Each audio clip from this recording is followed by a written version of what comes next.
Heboh, guru SMP di Medan nangis hingga curhat gaji ditahan Kepsek viral di media sosial. Viral video beberapa guru SMP di Medan menangis dan mengaku gaji ditahan oleh kepala sekolah. Diketahui guru tersebut merupakan guru dari SMP Negeri 15 Medan. Curhatan guru tersebut viral di media sosial dan diunggah oleh salah satu akun TikTok. Dalam video yang beredar, terlihat beberapa guru menangis secara bersama dalam satu ruangan.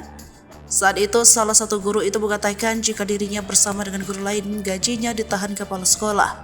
Mereka juga mengaku ditekan oleh kepala sekolah.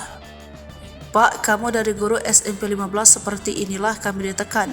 Diteror kami secara mental," ujar salah satu guru sambil menangis, dilansir dari salah satu kanal TikTok pada Senin 18 September 2023. Guru tersebut juga menunjukkan surat pemanggilan yang diberikan kepala sekolah. Dibuat surat panggilan 1, panggilan 2, "Gak sewajarnya seperti ini," ungkapnya lagi. Menurutnya surat pemanggilan yang diberikan kepala sekolah itu tidak berdasar. Surat panggilan 2 tidak berdasar, surat panggilan 3 pun tidak berdasar, jelasnya.